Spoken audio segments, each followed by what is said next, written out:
ઈશ્વર પિતાનો આભાર માનતા પ્રભુની સ્તુતિ કરીએ છીએ આજના નવા દિવસને માટે અને આજની સવારની સલામ આપ સર્વને પાઠવીએ છીએ અને પ્રભુ આજનો આશીર્વાદ આપણ સર્વને આપો. પ્રાર્થના કરીએ.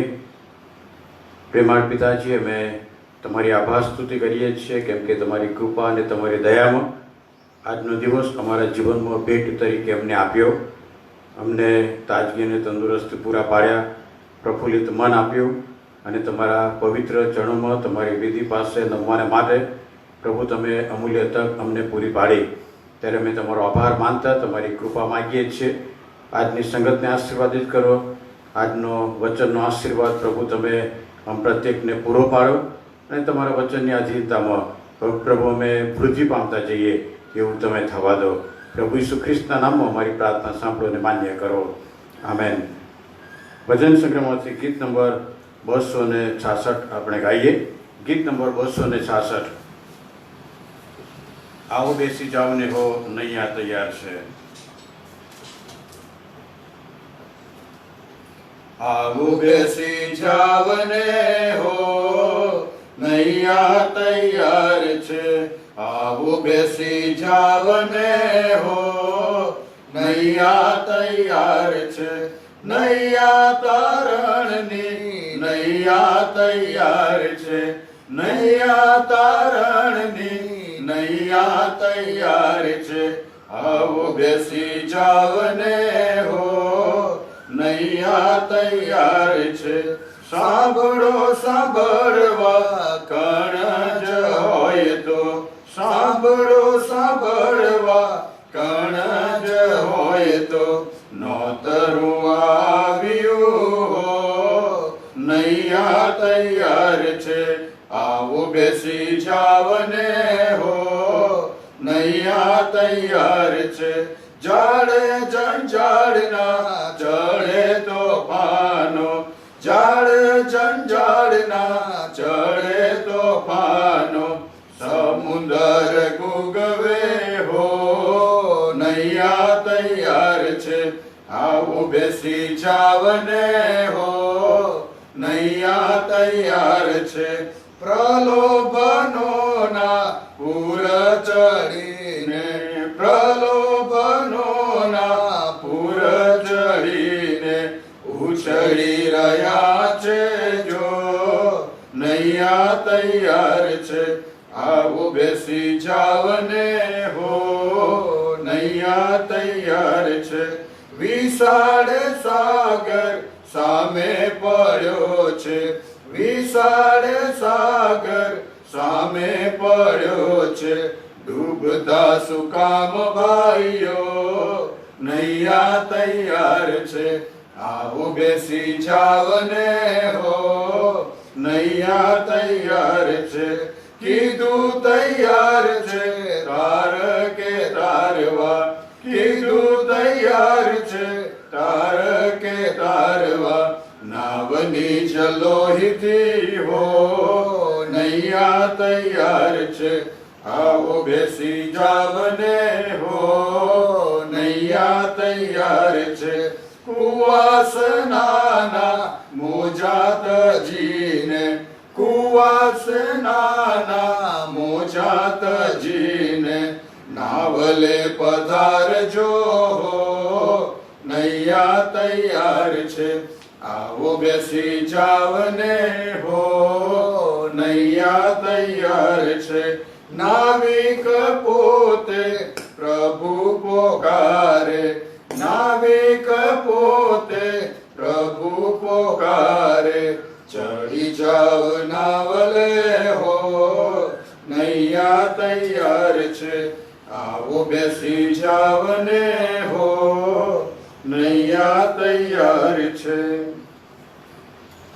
પવિત્ર શાસ્ત્ર બાઇબલમાંથી પ્રભુના પવિત્ર વચનો આપણે વાંચીએ. કોરિન્થીયોનો સંત પાઉલે લખેલો પહેલો પત્ર, તેનો 9મો અધ્યાય અને 24મી કલમથી અંત સુધી પ્રભુના વચનો આપણે વાંચીએ. કોરિન્થીયોનો પહેલો પત્ર, તેનો 9મો અધ્યાય, પાન નંબર 168, 24મી કલમથી અંત સુધી પ્રભુનું વચન આ પ્રમાણે છે. શું તમે નથી જાણતા કે શરતમાં દોડનાર સર્વ તો ઇનામ મેળવવા દોડે છે, તો પણ એકને જ ઇનામ મળે છે. એમ દોડો કે તમને મળે. વળી દરેક પહેલવાન સર્વ પ્રકારે સ્વદમન કરે છે. તેઓ તો વિનાશી મુગટ મેળવવા સારું એમ કરે છે, પણ આપણે તો અવિનાશી મુગટ મેળવવા સારું. માટે હું એવી રીતે દોડું છું, પણ સંયમ રાખનારની પેઠે નહીં. હું મુઠ્ઠીઓ વાળીને મુઠ્ઠીઓ મારું છું, પણ પવનને મારનારની પેઠે નહીં. પણ હું મારા દેહનું દમન કરું છું તથા તેને વશ કરું છું, રખીને બીજાઓને સુવાર્તા પ્રગટ કર્યા છતાં કદાચ હું પોતે ના પસંદ થાવ. આ પ્રભુનું વચન છે. પ્રભુ વચનનો આશીર્વાદ આપણને આપો. આ સમય રેવરન્ડ સરસ સાહેબને આપીએ છીએ અને તેઓ પ્રભુના વચનમાં આપણને દોરશે.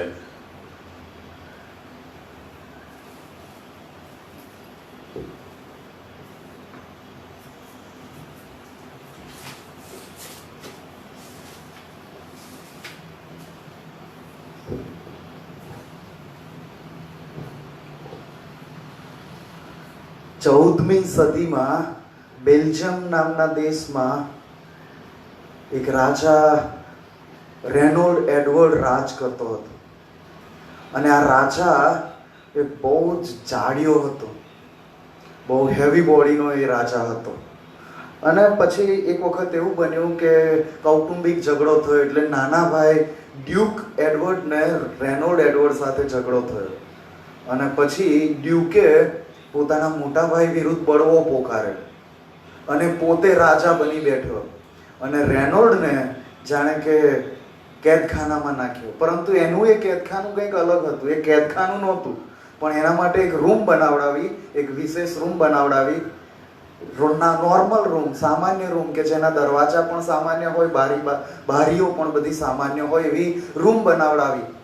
અને પછી એને એ રૂમમાં રાખવામાં આવ્યો અને એને કહેવામાં આવ્યું કે તું જ્યારે ઈચ્છે ત્યારે તું આ રૂમની બહાર આવ અને હું તને તારું રાજપાટ પાછું સોંપી દઈશ. તું જ્યારે ઈચ્છે ત્યારે આ રૂમની બહાર આવ, હું તને તારું રાજપાટ પાછું સોંપી દઈશ. પણ સાથે સાથે આ ડ્યુકે પોતાના ભાઈના માટે રૂમમાં રોજે રોજ સ્વાદિષ્ટ અને જાત જાતના ભોજનો એની રૂમમાં મોકલવા માંડે. હવે આ રેનોલ્ડ એના પોતાના સ્વાદ પર, એની જીભ પર એને કોઈ કંટ્રોલ નહોતો અને એ બસ ખાધે જ રાખે. આમે એનું શરીર મોટું હતું અને રોજે રોજ સ્વાદિષ્ટ ખાવાનું અને ભરપૂર ખાવાનું એને રોજે રોજ એનો ભાઈ ડ્યુક મોકલી આપે કે બસ એ ખાયા કરે અને મોટો થતો જાય અને કદી એ દરવાજામાંથી બહાર નીકળી ન શકે. અને એને એ રીતે કેદખાનામાં પોતાના ભાઈને પૂરવામાં આવે. કેમ કે કેટલાક લોકોએ ડ્યુકને પ્રશ્ન કર્યો હતો કે તું કેવો ભાઈ છે, પોતાના મોટા ભાઈને કેદખાનામાં નાખીને તું પોતે રાજા બની બેઠો. ત્યારે એ બહુ દ્રઢતાથી જવાબ આપી શકે કે મેં મારા ભાઈને કેદખાનામાં નથી નાખ્યો, એ તો સ્વતંત્ર છે, એને તો રૂમમાં બધી સગવડો સાથે રાખ્યો છે, એને તો જાત જાતના વ્યંજનો અને બધી એની જરૂરિયાતો ત્યાં પૂરી પાડવામાં આવે છે, અને છતાંય એને મેં કેદ નથી રાખ્યો. એને કીધું છે તું જ્યારે ઈચ્છે ત્યારે રૂમની બહાર આવ, હું તને રાજપાટ સોંપી દઈશ. પરંતુ આ રેનોલ્ડ કે જે પોતાના ખોરાક પર નિયંત્રણ કરી શકતો નહોતો, એ બસ એણે ખાધા કર્યું ને એનું શરીર વધતું ગયું કે એના માટે શક્ય જ નહોતું કે રૂમમાંથી બહાર આવે. પોતાની ભૂખનો જ ગુલામ, પોતાની ખાવાની આદતનો જ એ ગુલામ, અને એના કારણે થઈને એને પોતાનું એ રાજપાટ એ પાછું હાંસલ કરી શક્યો નહીં. 10 વર્ષ સુધી એ રૂમમાં રહ્યો અને 10 વર્ષ પછી એનો ભાઈ ડ્યુક એક યુદ્ધમાં ગયો અને યુદ્ધમાં એ ડ્યુકનું મરણ થયું. અને ત્યારબાદ એને ફરીથી રૂમમાંથી કાઢવામાં આવ્યો અને એને રાજપાટ પાછું સોંપવામાં આવ્યું. પરંતુ 10 વર્ષ સુધી બસ બેઠા ખાધું જ હતું, ભરપૂર ખાધું હતું કે એના શરીરને બહુ મોટું નુકસાન પહોંચી ચૂક્યું હતું. અને 1 વર્ષની અંદર એ રેનોલ્ડ પણ મરણ પામ્યો, એ રાજા પણ મરણ પામ્યો. અને એ પોતાના સંયમને, પોતાના સ્વનિયંત્રણને એ જાળવી શક્યો નહીં અને એનો નાશ થયો. આજે આપણે જે વિષય જોવાના છે એ સંયમ. સ્વનિયંત્રણ, સેલ્ફ કંટ્રોલ, એના વિશે આપણે વાત જોવા માંગીએ છીએ. કેમ કે જે બીજો તિમોથી 3 અધ્યાયની જે આપણે સિરીઝ ચલાવી રહ્યા છે, એમાં જે અંતના દિવસોમાં સંકટ આવશે અને એમાં લોકો આવા થઈ જશે, એમાં સંયમ ન કરનારા લોકો થઈ જશે, સંયમ ન રાખનારા લોકો થઈ જશે. એ વાત આપણે જોવા માંગીએ છીએ. અને માટે આજે આપણે આ સંયમ વિશેની કેટલીક વાતો શીખવા માંગીએ છીએ. અને આ સંયમ, સ્વનિયંત્રણ એ તો પવિત્ર આત્માનું એક ફળ છે. પવિત્ર આત્માનું ફળ છે, પણ બહુ અઘરું કે આપણે એ સ્વનિયંત્રણ કેળવીએ. પણ જો એક વખત કેળવી લીધું તો એના લાભ જ લાભ છે. જો આપણે સ્વનિયંત્રણ કેળવી લઈએ તો પૃથ્વી પરના રોજબરોજના જીવનમાં આપણને સફળતા હાથ લાગે, સાથે સાથે આપણે જીવનનો સાચો આનંદ માણી શકીએ, આપણે આત્મિક વૃદ્ધિ પ્રાપ્ત કરી શકીએ, આપણને અનંતકાલિક જીવન પ્રાપ્ત થાય. પરંતુ આ સ્વનિયંત્રણ કેળવવું એ બહુ અઘરું છે. અને પવિત્ર આત્માનું ફળ, જે 9 ફળોને જુદા જુદા ફળ સાથે સરખાવવામાં આવે, અને આ સંયમને કયા ફળ સાથે સરખાવી શકાય? તો કહે છે કે આ સંયમને નાળિયેર સાથે સરખાવી શકાય. કેમ કે જો નાળિયેરને ફોલવા માટે અને તોડવા માટે યોગ્ય ઓજાર આપણી પાસે ન હોય તો એને તોડીને અંદરથી એ ખાવું એ બહુ જ અઘરું છે. પણ એક વખત એ તૂટી જાય પછી એનું નાળિયેરનું પાણી પણ અને જે ક્રીમ અંદર હોય છે એ પણ એ ઘણી સ્વાદિષ્ટ હોય છે. પરંતુ એને તોડીને એને પ્રાપ્ત કરવું, એની અંદર રહેલું એ પ્રાપ્ત કરવું એ બહુ અઘરું છે, બહુ જ અઘરું છે. અને માટે આ સંયમને આપણે જાણે કે નાળિયેર સાથે સરખાવી શકાય. હવે આ શબ્દ સંયમ એ શબ્દ દર્શાવે છે કે વ્યક્તિ તેના જીવન પર અને જીવનમાં બનતી બાબતો પર નિયંત્રણ રાખે. પોતાના મનની ઈચ્છાઓ પર, દેહની વાસનાઓ અને દેહની ઈચ્છાઓ અને દેહની જરૂરિયાતોને સંતોષવામાં સંયમ રાખે, નિયંત્રણ રાખે, એ બાબત દર્શાવે છે. અને એ પોતાની જાત પરનો અધિકાર એ દર્શાવે છે. આ એક એવું લક્ષણ છે કે જે દેહની ઈચ્છાઓ પર આપણને જય પ્રાપ્ત કરાવે છે. અને માટે જ આજનો જે શાસ્ત્ર પાઠ છે, 1 કોરિન્થી 9મો અધ્યાય 24મી કલમથી 27મી કલમમાં સંયમિત જીવનની કેટલીક બાબતો આપણને જોવા મળે છે. ત્યાં જે બાબતો જોવા મળે છે, સૌથી પહેલી બાબત આજના શાસ્ત્ર પાઠમાં આપણને જોવા મળે છે કે સ્વનિયંત્રિત જીવન, સંયમથી ભરેલું જીવન એ હેતુ સાથેનું જીવન હોય છે. એ જીવનનો હેતુ હોય છે. અને જીવનનો હેતુ જ આપણા જીવનને સંયમમાં રાખવાનું મહત્વનું પરિબળ બની જાય છે. જો આપણી પાસે જીવન જીવવાનો કોઈ હેતુ જ ના હોય, કોઈ ગોલ જ ના હોય, કંઈ આપણે ઈચ્છતા જ ના હોય જીવનમાં, તો પછી આપણે આપણા જીવનને સ્વનિયંત્રિત કરી શકતા નથી. સંયમ એ આપણે રાખી શકતા નથી. હેતુ, આપણા જીવનનો ગોલ, લક્ષ્યાંક એ આપણા જીવનને શિસ્તમાં લાવે, સ્વનિયંત્રણમાં લાવે છે. અને એ જ વાત અહીંયા લખી છે કે જે બધા શરતમાં દોડનાર, એટલે કે રેસમાં જે બધા દોડનાર હોય છે, એમનો હેતુ હોય છે જીતવાનો. એમનો હેતુ હોય છે કે હું રેસ જીતું ને ઇનામ પામું અને મને એ મુંગટ પ્રાપ્ત થાય, મને મેડલ પ્રાપ્ત થાય. એવી ઈચ્છાથી એ રેસમાં બધા દોડનારા દોડે છે. પરંતુ એક જ જણને એ પ્રાપ્ત થાય છે. કોઈ એકને જ, બધાને એ પ્રાપ્ત થતું નથી. બધા જ કંઈ જીતી જતા નથી ને બધાને મેડલ મળતા નથી. કોઈ એક જ. અને માટે પાઉલ એમ કહે છે કે તમે એવી રીતે દોડો કે તમને ઇનામ મળે. આપણે આપણો ધ્યેય, આપણું હેતુ, આપણું લક્ષ્યાંક એવી રીતે આપણે પાર પાડવાને માટે પ્રયત્ન કરીએ કે આપણે એ હાંસિલ કરી શકીએ. અને જે રેસમાં ઉતરે એ કદી એમ જ ચલો મારે રેસમાં ભાગ લેવો છે ને બસ ભાગ લઈ લીધો, એમ નહીં, પણ એની પૂરી તૈયારી.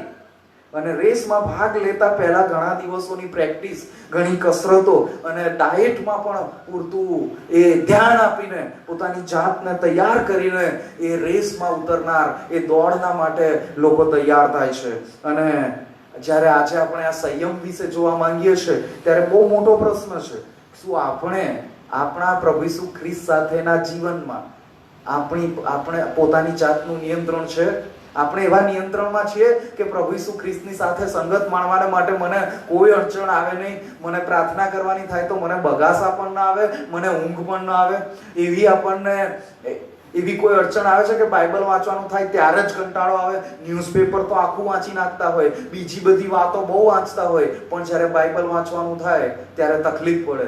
જો આવું બધું આપણા જીવનમાં છે તો પછી આજે આ પ્રભુ આપણી સાથે આ વિષય પર વાત કરી રહ્યા છે કે આપણે સ્વનિયંત્રણ લાવવું જરૂરી છે. સંયમ જીવનમાં હોવો એ બહુ જરૂરનો છે. આપણા સંબંધોમાં જો ઓછપ આવી છે, એ કોઈ પણ સંબંધો હોય, પૃથ્વી પરના સંબંધમાં, મા બાપ અને સંતાનોના સંબંધમાં, પતિ પત્નીના સંબંધમાં જો ઓછપ આવી છે, જો ઓટ આવી છે, તો એ સંયમ અથવા સ્વનિયંત્રણનો અભાવ જોવા મળે છે. 26મી કલમમાં પાઉલ કહે છે કે તે જે કંઈ પણ કરે છે તે હેતુથી સંચાલિત છે. ઈસુ માટે લોકોને પહોંચવું, સુવાર્તા આપવી, લોકો પ્રભુ ઈસુ ખ્રિસ્તમાં જીવન પ્રાપ્ત કરે. પાઉલે પ્રભુ ઈસુ ખ્રિસ્તને પ્રાપ્ત કર્યા છે અને અનંત જીવનની ખાતરી પ્રાપ્ત થઈ છે. એ લોકો પણ પ્રાપ્ત કરે, એ પાઉલના જીવનનો હેતુ છે. અને એ હેતુ સાધવાના માટે પાઉલ સંયમ રાખે છે. પાઉલ પોતાના દેહનું દમન કરે છે, એ શરીરને પોતાના વશમાં રાખે છે. એ આપણે જોઈએ છે. પણ જો જીવનનો કોઈ હેતુ જ ના હોય તો એમાં સંયમ કે સ્વનિયંત્રણ હોતું નથી. અને જે વાત પાઉલ કહે છે એ પ્રમાણે કે પહેલવાન જે હોય છે, કુસ્તી લડવાને માટે જે ઉતરે તે, બોક્સિંગ માટે જે ઉતરે તે, એ વિનાશી મુંગટ મેળવવા સારું સર્વ પ્રકારે સ્વદમન કરે છે. પરંતુ પાઉલ એમ કહે છે, હું તો અવિનાશી મુંગટ પ્રાપ્ત કરવાને માટે હું એ મારી જાતને મારા દેહનું દમન કરું છું ને એને વશમાં રાખું છું કે હું સુવાર્તા પ્રગટ કરું, બીજાઓને સુવાર્તા પ્રગટ કરું અને હું પોતે પડતો ન મુકાવ. અને માટે એ ત્યાં શિસ્ત આપણે જોઈએ છે. અને જે સંયમ વાળું જીવન છે એ શિસ્તબદ્ધ જીવન છે. પાઉલ જે પ્રમાણે કહે છે પ્રમાણે કે દેહનું દમન કરવાનું, દેહને વશમાં રાખવાનો, દેહની કોઈ ઈચ્છા થઈ હોય કે જે સેવાને કલંક લગાડે એવી તો નથી ને, સેવાને માટે અડચણરૂપ થાય એવી તો નથી ને, બીજાઓને સુવાર્તા પ્રગટ કર્યા છતાં હું પોતે પડતો મુકાવ એવી તો કોઈ બાબત મારા જીવનમાં નથી ને. એ પાઉલ એના માટે સભાન છે, એના માટે જાગૃત છે. અને એ જાણે છે કે શરીરની ઈચ્છાઓ શું છે, શરીરની જરૂરિયાતો શું છે, અને બધી બાબતો પ્રત્યે પાઉલ સભાન છે, પૂરતો સભાન છે. અને એ સભાનતા જ આપણને સ્વનિયંત્રણ તરફ દોરી જાય છે. મોટા ભાગે લોકો પોતાના શરીરના ગુલામ હોય છે, પોતાના દેહના ગુલામ હોય છે. લોકોનું વજન એટલા માટે વધી જાય છે કે કસરત નથી કરતા, ચાલવા નથી જતા, દોડવા નથી જતા. અને એટલા માટે કે ભૂખ લાગી હોય કે ન લાગી હોય, બસ ખાવા જોઈએ છે. થોડી વાર થાય ને કંઈક ખાવા, થોડી વાર થાય ને કંઈક ખાવા જોઈએ. ખોરાક ઉપર નિયંત્રણ નથી, સ્વનિયંત્રણ નથી. અને તેને કારણે ઘણા બધા લોકો એ જાડિયાપણા, મેદસ્વીપણાનો શિકાર બનેલા છે. એક બહુ રસપ્રદ વાત, બહેનો બધા બહુ ભેગા મળીને વાતો કરે, સોસાયટીના નાકે અને બધે જ એકબીજા સાથે ક્યારેય સમય ફાળવીને ટોળે વળીને વાતો કરે. કેટલાક બહેનો આવી રીતે વાતો કરતા હતા. અને એક બેને કહ્યું કે હું તો આજકાલ ડાયટ પર છું અને કસરત કરી રહી છું અને મારા શરીરને, મારા વજનને નિયંત્રિત કરવું છે, એટલે હમણાં તો હું ડાયટ પર છું. પરંતુ સાથે સાથે એમ કે છે પણ મારે તો જવા દો ને, ગઈકાલે બહુ મોટી તકલીફ થઈ ગઈ, મને તો બહુ દુઃખ થાય છે, મને બહુ દુઃખ થઈ રહ્યું છે. ગઈકાલે એવી બાબત બની કે એના કારણે મને મોટું દુઃખ થઈ રહ્યું છે. એટલે બહેનોએ પૂછ્યું કે એવું તે શું થયું કે તમને બહુ દુઃખ થાય છે? તો કહે છે ગઈકાલે મારા ઘરે, અમારા ઘરના બધાને ભાવે, બહુ જ ભાવે છે, બધાની પસંદગીની એવી એક કેક બનાવી હતી, મોટી કેક. અને અમે જમવા માટે સાંજનું જમવા બેઠા તો અડધી કેક ખાઈ ગયા અને અડધી પછી મૂકી. પણ બીજા દિવસે સવારે હું તો ઉઠી અને પછી એ કેક સામે જોઉં ને એ બાજુ ખેંચાઈ જાઉં, એ બાજુ જવાનું મન થાય. પછી એમ થયું ચલો ને એક નાની સ્લાઇસ બનાવીને ખાઈ લો. પછી થોડી વાર પછી જઈને ફરી સ્લાઇસ ખાધી. એમ ખાતા ખાતા કે છે અડધી કેક ખવાઈ ગઈ. અને ખાઈ ગયા પછી મને પસ્તાવો થયો કે અરે, મને મારી જાત પર નિયંત્રણ નથી અને હવે મારી શરીર વધી જશે, થોડી ચરબી વધી જશે અને મારા પતિ જાણશે તો એ મારા પર બહુ ગુસ્સો કરશે.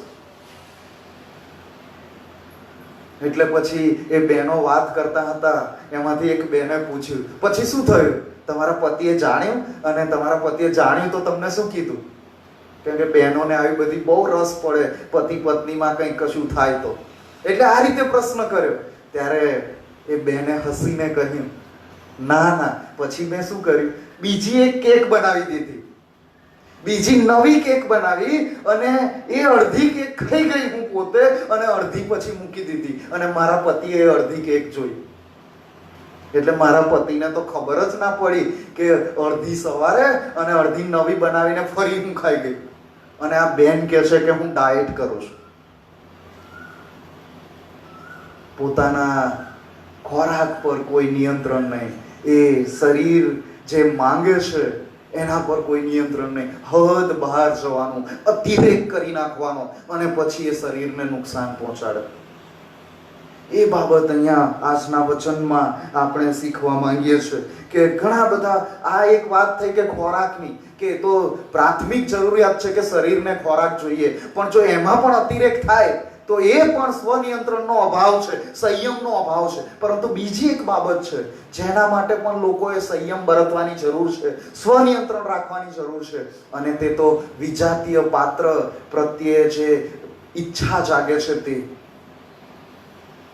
જે શરીર સંબંધ બાંધવાની ઈચ્છા થાય, મનમાં જે વાસના ઉત્પન્ન થાય છે, એના પર સ્વનિયંત્રણ હોવું જોઈએ, એના પર સંયમ હોવો જોઈએ. એ પોતાની જાતને એક વાસના, એ ભૂંડી ઈચ્છા આપણા પર હાવી થઈ જવી ન જોઈએ, પરંતુ આપણામાં રહેલું પવિત્ર આત્માનું ફળ સંયમ, એ હાવી થઈ જાય, એ ઉપર થાય અને આપણને નિયંત્રિત કરે. આજે જગતમાં આ સંયમ ન બરતીને કેટલા બધા અનૈતિક સંબંધો, કેટલો બધો વ્યભિચાર વ્યાપી ગયો છે, કેટલો બધો વ્યભિચાર. અને લોકો પોતાના શરીર પર એ નિયંત્રણ રાખી શકતા નથી, અને ઘણા બધા સેવકોના જીવનમાં પણ એવી નબળી પળ આવી કે જ્યાં તેઓ સંયમ ન રાખી શક્યા અને પડી ગયા, અને બીજાના માટે પણ ઠોકરરૂપ બન્યા. આ એક એવી બાબત છે, કોઈ વ્યક્તિ પોતાને સ્થિર ઉભેલો ન જાણે, કોઈ પણ વ્યક્તિ પોતાને સ્થિર ઉભેલો ન જાણે. કેમ કે પ્રભુનું વચન આપણને કહે છે કે જે કોઈ એમ ધારે છે કે હું સ્થિર છું, નક્કી જાણવું એ પડશે. આ એક એવી બાબત છે કે આપણે વધુ ને વધુ સમય આપણી આત્મિક વૃદ્ધિ માટે ફાળવીએ, આપણે બાઇબલ વાંચીએ, આપણે એનો અભ્યાસ કરીએ, આપણે પ્રાર્થના કરીએ, અને પ્રભુની સેવા માટે હંમેશા તત્પરતા દાખવીએ. જે બાબતોમાં રસ લેવાનો છે એ આત્મિક બાબતો,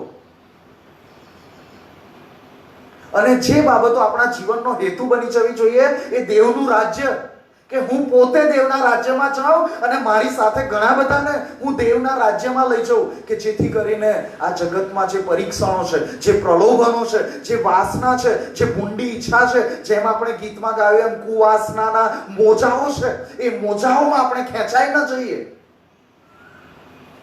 માટે આપણે પ્રાર્થના કરવાની છે, માટે આપણે પ્રભુનું વચન વાંચવાનું. પાઉલ કહે છે કે તેણે પોતાના દેહનું દમન કરીને નકારાત્મક અસરોથી પોતાની જાતને અળગી રાખી છે, પોતાની જાતને નકારાત્મક બાબતોથી અળગી રાખી છે, કે એ પોતે નાપસંદ ના થાય, બીજાઓને સુવાર્તા આપતા આપતા પોતે નાપસંદ ન થાય. જો પાઉલને આટલી કાળજી રાખવી પડતી હોય તો આપણે બધા કોણ છે? આપણે બધા કોણ છે? અને આ સંયમની વાતમાં, જે સ્વનિયંત્રણની વાતમાં આપણે પ્રભુની સહાય માંગવી એ જરૂરી છે. કેમ કે જ્યારે ઈસુ ખ્રિસ્ત હૃદયમાં હોય ત્યારે જીવનમાં સંયમ આવે છે. જ્યારે પવિત્ર આત્મા આપણામાં હોય ત્યારે આપણામાં સંયમ હોઈ શકે છે. અન્યથા આપણે આ જગતમાં જીવીએ છીએ, જે જગતની ભૂંડાઈ છે, જે જગતની ગંદકી છે, એમાં આપણા વસ્ત્રને પણ દાગ લાગી શકે છે. અને માટે આપણે પ્રભુ ઈસુ ખ્રિસ્તને આપણા હૃદયમાં આવવાનું આમંત્રણ આપવાનું છે. પ્રભુ ઈસુ ખ્રિસ્તના નામે પ્રાર્થના કરીને પવિત્ર આત્માની માંગણી કરવાની છે કે આપણે પવિત્ર આત્માથી ભરપૂર થઈએ, જેમાં સંયમનું ફળ પણ હોય અને આપણે આપણી પોતાની જાતને સ્વનિયંત્રિત કરી શકીએ. બાકી તો નીતિવચન 25 અને 28મી કલમમાં લખ્યું છે, નીતિવચન 25 ને 28મી કલમ, જેનું મન કબજામાં નથી તે ખંડિયેર તથા કોટ વગરના નગર જેવો છે. જેનું મન કબજામાં નથી તે ખંડિયેર તથા કોટ વગરના નગર જેવો છે. અને આ સુલેમાન રાજાએ લખેલી વાત, રાજાઓના સમયની વાત, જૂના વખતની સમયની વાત, કે જો નગરને કોટ બાંધવામાં ન આવ્યો હોય તો કોઈ પણ વ્યક્તિ અંદર ઘૂસી જાય અને નુકસાન કરી શકે, લૂંટી શકે. અને કોટ એ તો રક્ષણની વાત. બીજો મતલબ કે જીવનનું ભેલાણ થઈ જાય, જીવનનું ભેલાણ થઈ જાય જો મન કબજામાં ન હોય તો. જીવનમાં અસ્તવ્યસ્તતા વ્યાપી જાય, જીવનમાં બહારના પરિબળો આપણા જીવનને અસર પહોંચાડે, આપણા જીવનને ખલેલ પહોંચાડે એવું શક્ય બને છે. અને માટે જે કંઈ પણ બાબત આપણા નિયંત્રણની બહાર છે તે નુકસાન કરતા છે. અને જીવનમાં જેઓ સફળ થયા છે એ બધા એટલા માટે સફળ થયા છે કે એમણે એમના જીવનમાં સંયમ અપનાવ્યો છે. સંયમ થકી તેઓ સફળ થયા છે. બહુ આસાન છે કે આપણી નિષ્ફળતાઓનો ટોપલો બીજા ઉપર ઢોળી દઈએ, આપણી નિષ્ફળતાઓ માટે જાતના બહાના કરીએ અને લોકોને દોષિત માનીએ. પરંતુ આપણો પોતાનો સૌથી મોટો જો કોઈ દુશ્મન હોય તો એ આપણે પોતે જ છીએ. હું પોતે મારો પોતાનો દુશ્મન છું. મારા શરીરની ઈચ્છાઓ, મારા દેહની વાસનાઓ એ મારો દુશ્મન છે. અને જો આપણામાં સંયમ નથી તો એ દુશ્મન હાવી થઈ જશે અને મને પ્રભુથી દૂર કરી દેશે, લોકોથી દૂર કરી દેશે, કુટુંબથી દૂર કરી દેશે. માટે સ્વ નિયંત્રણ એ બહુ જરૂરી બાબત છે. પ્રભુનું વચન આપણને જણાવે છે કે કેટલી બાબતોમાં આપણે સંયમ રાખવાનો છે. એનું બહુ લાંબુ લિસ્ટ છે, પણ કે ચારેક બાબત આપણે જોઈએ. ગુસ્સા પર નિયંત્રણ રાખવાનું છે. નીતિવચન 29 ને 11મી કલમમાં લખ્યું છે, મૂર્ખ માણસ પોતાનો ક્રોધ બોલી બતાવે છે, પણ ડાયો માણસ તેને દબાવીને સમાવી દેશે. અહીંયા આ વચન પર ખાસ વિચાર કરવાની જરૂર છે. મૂર્ખ માણસ પોતાનો ક્રોધ બોલી બતાવે છે, પણ ડાયો માણસ તેને દબાવીને સમાવી દેશે. અહીંયા સમાવી દેશે એ શબ્દ ત્યાં લખવામાં આવ્યો છે. જો સમાવી દે છે એમ ન લખ્યું તો એનો મતલબ એ થાય દબાવીને રાખે છે, દબાવી રાખે છે. શાના માટે? યોગ્ય સમયે લાગ મળે તો બદલો લેવા માટે. પણ પ્રભુનું વચન બદલો લેવાનું નથી કહેતું. એ જે તે પડે ક્રોધ આવ્યો હોય તો એને દબાવવાનો અને દબાવીને એને સમાવી દેવાનો, એને પૂરો કરી દેવાનો. એ ગુસ્સાને મનમાં ભરી નહીં રાખવાનો. પણ આજકાલ લોકો બહુ શાણા બને છે, બહુ ડાહ્યા બને છે. ગુસ્સો તો બધો બહુ હોય, પણ ચહેરા પર ખુશી હોય, ચહેરા પર એ છુપાવી રાખ્યો હોય, પણ મનમાં ભરી રાખ્યો હોય, હૃદયમાં ભરી રાખ્યો હોય, યોગ્ય તકની રાહ જોતા હોય. તો એવું પ્રભુનું વચન નથી શીખવતું. અને એ સંયમ ન કહેવાય કે વખત આવે જોઈ લઈશ, મારો સમય આવશે ત્યારે હું બતાવી દઈશ.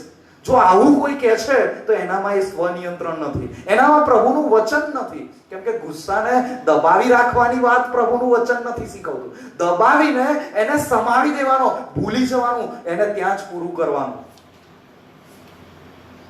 પણ પેલું કહે છે ને, જે બોલકા હોય ને તો બોલી બતાવે, પણ જે બહુ ચૂપ રહેતા હોય, શાંત હોય ને, એમનાથી કાળજી રાખવાની. શાંત પાણી ઊંડા પાણી, આવી કહેવતો અમસ્તી જ નથી બની. કેમ કે એ શાંત એટલા માટે છે કે યોગ્ય તકની રાહ જોઈ રહ્યો છે કે એ જ્યાં બદલો વાળી શકે.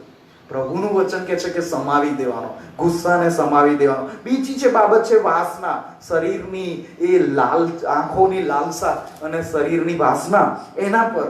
અને નીતિવચન 6 અને 26મી કલમ, નીતિવચન 6 અધ્યાય 26મી કલમ, કેમ કે વેશ્યા સ્ત્રીને લીધે પુરુષની ખાના ખરાબી થાય છે અને છીનાળ મૂલ્યવાન જીવનો શિકાર શોધે છે.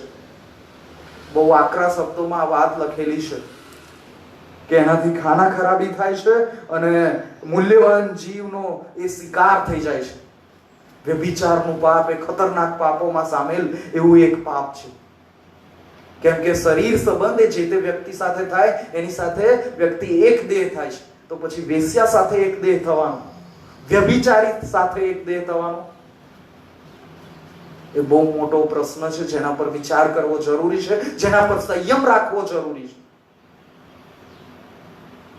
જે અનૈતિક સંબંધોમાં જોડાયેલા છે, જે લગ્ન બાહ્ય સંબંધોમાં જોડાયેલા છે, કે જે પોતાના પાત્ર સાથે વિશ્વાસુ નથી ને બીજે સંબંધ રાખી રહ્યા છે, આંખ ખોલવાની જરૂર છે, ચેતવણી પામવાની જરૂર છે. કેમ કે ખોળામાં અગ્નિ લો અને બળ્યા વગર રહેવાય જ નહીં. એવું આ વ્યભિચારનું પાપ છે, જેનાથી દૂર ભાગવાની જરૂર છે. બીજી એક બાબત છે જેમાં સંયમ અને સ્વનિયંત્રણ જરૂરી છે. ખર્ચામાં નિયંત્રણ રાખવાનું, એ પણ પ્રભુનું વચન આપણને શીખવે છે. નીતિવચન 21 અને 20મી કલમ, જ્ઞાનીના મકાનમાં મૂલ્યવાન ભંડાર તથા તેલ છે, પણ મૂર્ખ માણસ તેને સ્વાહા કરી જાય છે. યોગ્ય ખર્ચા, યોગ્ય વસ્તુઓ રાખવાની, જેની જરૂર ના હોય એ બધી વસ્તુઓ ખરીદી કરવાની, એનાથી પણ અળગા રહેવા માટે પ્રભુનું વચન આજે આપણને શીખવે છે. અને આજના જીવનમાં એ બહુ જ લાગુ પડે છે કે સ્કીમ હોય ને એકની ઉપર એક ફ્રી હોય એટલે જરૂરી ના હોય તો પણ ખરીદી લો, અને ખોટા ખર્ચાઓ જેના પર કાપ મૂકવાની જરૂર છે. જ્યાં સંયમ રાખવાનો છે, સ્વનિયંત્રણ રાખવાની છે, એવી એક બાબત વિશે વિચાર કરવા માંગીએ છીએ બહુ જલ્દી. એ છે દારૂ પીવાનું વ્યસન. નીતિવચન એ 23મો અધ્યાય અને 29 થી 35મી કલમ હું તમારા માટે વાંચવા માંગુ છું. નીતિવચન 23, 29 થી 35મી કલમ. અને ત્યાં આ પ્રમાણે લખ્યું છે, કોને અફસોસ છે, કોને હાય છે, કોને કજ્યા છે, કોને વિલાપ છે, કોને વિના કારણ ઘા પડે છે, કોની આંખોમાં રતાશ છે. જે ઘણીવાર સુધી દ્રાક્ષારસ પિયા કરે છે તેઓને, જેઓ મિશ્ર મધ શોધવા જાય છે તેઓને. જ્યારે દ્રાક્ષારસ રાતો હોય છે, જ્યારે તે પ્યાલામાં પોતાનો રંગ પ્રકાશતો હોય, જ્યારે તે સરળતાથી પેટમાં ઉતરતો હોય, ત્યારે તે પર તું દ્રષ્ટિ ન કર. આખરે તે સર્પની પેઠે કરડે છે અને નાગની પેઠે ડસે છે.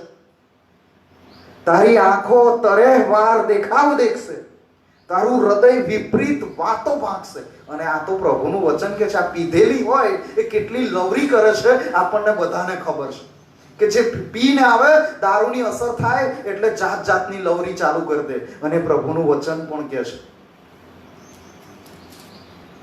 અને જે અહીંયા જે આગળ લખ્યું છે 34મી કલમમાં, હા, કોઈ સમુદ્રમાં સૂતો હોય કે કોઈ વહાણના ડોલની ટોચ પર આડો પડેલો હોય તેના જેવો તું થશે. અહીંયા આ વચનો દ્વારા પ્રભુ શું કહેવા માંગે છે? જેનું જીવન જોખમમાં પડેલું છે એના જેવો તું થશે. સમુદ્રમાં કે ક્યાંક મગર આવીને કે ક્યાંક મોટી માછલી આવીને, જળચર જીવ આવીને તને ગળી જાય, ક્યાંક તું વહાણમાં એવી જગ્યા પર બેઠો છે કે તું પડી જાય, એવી જગ્યાએ સૂઈ રહ્યો છે કે તું અંદર પડી જાય ને નાશ થાય. એવી રીતે જીવનમાં દારૂ પીનાર એવી જગ્યા પર એવા જોખમના સ્થળે છે કે ગમે તે ઘડીએ એનો નાશ થાય, ગમે તે ઘડીએ એનો નાશ થાય. આ દારૂ પીનાર વ્યક્તિ, તું કહેશે કે લોકોએ મને માર્યો છે પણ મને વાગ્યું નથી. અને આ પીધેલીઓને તો ગમે તેટલા દંડા પડે, ગમે તેટલો માર પડે, પણ કશી અસર જ નથી થતી, કશી અસર નહીં થતી. અને અહીંયા માર પડે અને કેટલાક લોકો તો પીવે એટલે પાછી જોશ આવી જાય, જોમ આવી જાય, જુસ્સો આવી જાય. કોઈની તાકાત છે આપણી સામે થાય અને કદાચ દારૂ પીને તાકાતમાં કોઈકને બીજાને મારવાની વાત કરે કે મારે, કે પછી પોતાના મોટા મોટા બળગા હાકે, બણગા ફૂકે કે હું તો આમ કરી નાખું ને તેમ કરી નાખું. તે વ્યક્તિ પણ પ્રભુના વચનની વિરુદ્ધ જાય છે. કેમ કે પ્રભુ ઈસુ ખ્રિસ્તો કહે છે કે એકબીજાને માફી આપો. પ્રભુ ઈસુ ખ્રિસ્તો કહે છે કે એક ગાલ પર તમાચો મારે તો બીજો ગાલ ધરો. એનો મતલબ શું થયો? દારૂ પીને જે ટલ્લી થઈ ગયા હોય એ પ્રભુના વચનની વિરુદ્ધ જાય છે અને લોકોને મારવાની વાત કરે, પોતાનો અહંકાર જતાવે, પોતાનું અભિમાન જતાવે. કોઈની તાકાત છે કે મારી સામે ઉભો રહે?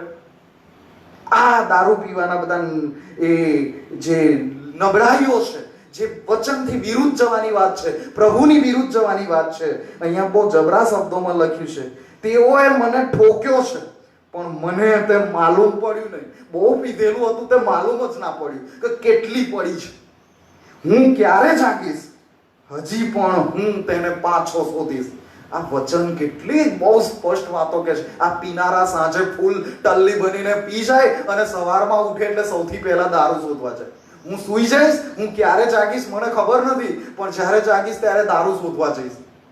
આ દારૂનો જે ગુલામ હોય છે, જે નાની બોટલનો ગુલામ હોય છે, એક પીણાનો જે ગુલામ છે, એના વિશેની વાતો આ પ્રભુના વચનમાં લખી છે. અને એના માટે આપણે સંયમ રાખવાનો છે, સ્વનિયંત્રણ રાખવાનો છે, એને મૂકી દેવાનો છે, એને છોડી દેવાનું છે.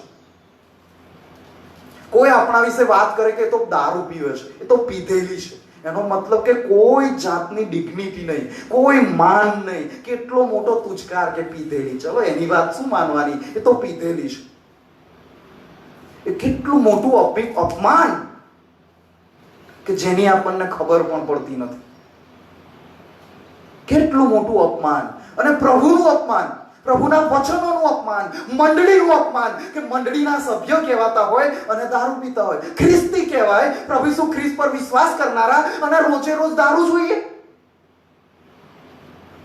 આ તો મંડળીની નાકામી છે, આ મંડળીની નિષ્ફળતા છે. મંડળીની સૌથી મોટી નિષ્ફળતા એ સમાજમાં દારૂનું દૂષણ છે. કેમ કે મંડળી આ દારૂ પીનારા સામે અવાજ ઉઠાવતી નથી, એમની સામે હરખ સુદ્ધા ઉચ્ચારતી નથી. બિચારા ગામડાના બહેનો, આદિવાસી બહેનો, ગામડાના બહેનો એ દારૂના અડ્ડા માટે એ આંદોલનો ચલાવે, બહાર રસ્તા પર આવી જાય. હમણાં ગયા અઠવાડિયે જ પેપરમાં અને સોશિયલ મીડિયામાં ફોટા હતા કે લોકો, બહેનો બધા લોકડાઉનના સમયમાં પણ રસ્તા પર આવી ગયા કે દારૂબંધી થાય. અને આ ખ્રિસ્તી સમાજને શરમ નથી આવતી. ઘરમાં દારૂ પીનારા હોય એ કહેવાનું માલુમ પડતું નથી. ઠપકાના બે શબ્દો કહી શકાતા નથી. મંડળીની સૌથી મોટી નિષ્ફળતા દારૂ પીનારા લોકો. આ દારૂ પીનારા લોકો જે પોતાનો સંયમ ગુમાવી ચૂક્યા છે, જેમનું પોતાની જાત પર સ્વનિયંત્રણ નથી, એ ખ્રિસ્તી સમાજને આજે બદનામ કરી રહ્યા છે. ખ્રિસ્તી સમાજને બદનામ કરી રહ્યા છે. કેમ આવું થાય છે? કેમ કે શરીર પર કોઈ સંયમ નથી. આજના શાસ્ત્ર પાઠમાં પ્રભુનું વચન આપણને એ શરીર પર સંયમ રાખવાની વાત શીખવે છે. પોતાના દેહના દમનની વાત, પોતાના દેહને વશમાં રાખવાની વાત આપણે ત્યાં જોઈએ છે. અને દેહની ઈચ્છાઓને સંતોષવાની નહીં, પરંતુ એને નિયંત્રણમાં રાખવાનું, જેનાથી સંબંધો સારા થાય. અને જો આપણો સંઘર્ષ એ આ સ્વનિયંત્રણ સાથે છે, સંયમ આપણે રાખી નથી શકતા, તો વધુ ને વધુ સમય પ્રાર્થનામાં ગાળવાનો છે, વધુ ને વધુ સમય પ્રભુનું વચન શીખવાનું છે, વધુ ને વધુ સમય પ્રભુ ઈસુ ખ્રિસ્તની સાથેની સંગતમાં ગાળવાનો છે. એ બહુ જરૂરનું છે. મન પર સંયમ રાખવાનો છે. 2 કોરિન્થી 10મો અધ્યાયને 5મી કલમમાં લખ્યું છે, દરેક વિચારને વશ કરીને ખ્રિસ્તની આધીનતામાં લાવીએ.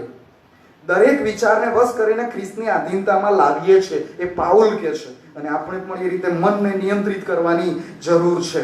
અને આપણા મનના માણીગર, આપણા મનનો માલિક, આપણો મનનો મનગમતો વ્યક્તિ એ પ્રભુ ઈસુ ખ્રિસ્ત હોવો જોઈએ. તો આપણામાં સંયમ હોય, તો આપણામાં સ્વનિયંત્રણ હોય. આપણી જીભને નિયંત્રણમાં રાખવાની છે. અને એ પણ બહુ અઘરું છે, કેમ કે યાકૂબ 3:7 ને 8માં લખ્યું છે, કેમ કે દરેક જાતના જાનવરો, પક્ષીઓ, પેટે ચાલનારાઓ તથા સમુદ્રમાં રહેનારા પ્રાણીઓ વશ થાય છે, પણ જીભને કોઈ માણસ વશ કરી શકતું નથી. તે બધે ફેલાતી મરકી છે અને પ્રાણઘાતક ઝેરથી ભરપૂર છે. અને જીભને નિયંત્રણમાં નહીં રાખવાને કારણે ઘણા બધાના જીવનો હોમાઈ ગયા છે અને ઘણા બધાના જીવનો ખરાબ થઈ ગયા છે. નિયંત્રણ વગરની જીભ પણ બહુ મોટું નુકસાન પહોંચાડે છે. આત્મિક વૃદ્ધિ માટે હંમેશા તૈયાર રહેવાનું છે. પ્રાર્થના, બાઇબલ વાંચન, બાઇબલના વચનોનો અભ્યાસ, પ્રભુ સાથે વધુ ને વધુ સમય ફાળવીએ અને સંગત રાખીએ, એ બહુ જરૂરનું છે. એક સત્ય ઘટના કહીને હું પૂરું કરીશ, સમય પૂરો થઈ ગયો છે, પણ બહુ જલ્દી બહુ નાની વાત છે, હું તમને કહીશ કે એક વિલિયમ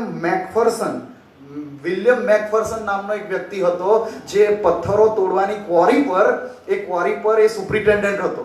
એ ક્વોરીનું મેનેજમેન્ટ એના હાથમાં હતું અને એ ત્યાં જ રહેતો હતો. એક વખત એ ક્વોરીમાં બહુ મોટો વિસ્ફોટ થયો. એમાં આ વિલિયમ મેકફર્સનની બંને આંખો જતી રહી ને બંને હાથ કપાઈ ગયા. આંખોએ આંધળો થઈ ગયો ને બંને હાથ પણ કપાઈ ગયા. પણ આ વિલિયમ મેકફર્સને દ્રઢ નિર્ધાર કર્યો હતો, હજી પણ મારે તો બાઇબલ વાંચવું છે.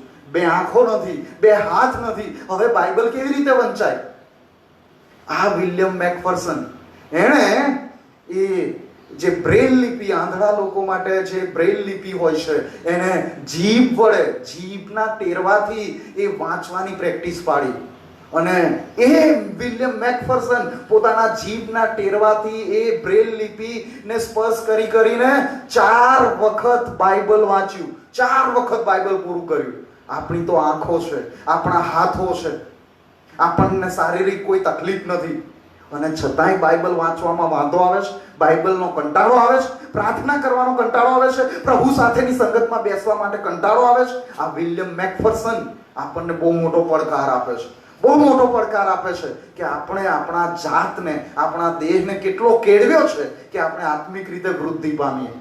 પ્રભુ આપણને એની કૃપા આપે, આપણને સહાય કરે કે આપણે આપણા જીવનને સંયમમાં, પોતાના નિયંત્રણમાં અને પવિત્ર આત્માના નિયંત્રણમાં આપણું જીવન વ્યતીત થાય, આગળ વધે ને આપણે આશીર્વાદિત થઈએ અને આપણા જીવનથી બીજા લોકો પણ આશીર્વાદિત થાય. પ્રભુ આ વચનોથી આપણને આશીર્વાદ આપે.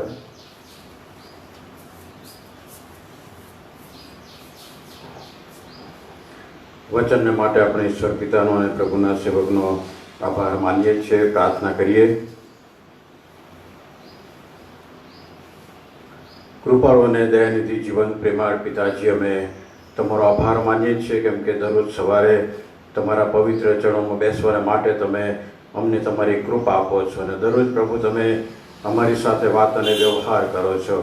અમારા જીવનની અંદર પ્રભુ જે વાનાઓની જરૂર છે અને એમાં આજે સંયમની બાબત પ્રભુ તમે એમને બતાવી, તેના માટે અમે તમારો આભાર માનીએ છીએ. અને પ્રેમાળ પ્રભુ, દરેક બાબતમાં અમારા જીવનમાં તમારા વચનના પ્રકાશમાં સંયમ રાખવાને માટે તમે અમારી સહાય અને અમારી મદદ કરો, એવી ખાસ અમારી અંતઃકરણની પ્રાર્થના અને વિનંતી છે. જેઓએ અત્યારે ઓનલાઈન સંગતમાં ભાગ લીધો એ બધાને પ્રભુ તમારો આશીર્વાદ આપો. મંડળીના બધા જ પરિવારોને પ્રભુ તમારો આશીર્વાદ આપો અને તમારી કૃપા નીચે રાખો, એવી ખાસ અમારી અંતઃકરણની પ્રાર્થના અને વિનંતી છે.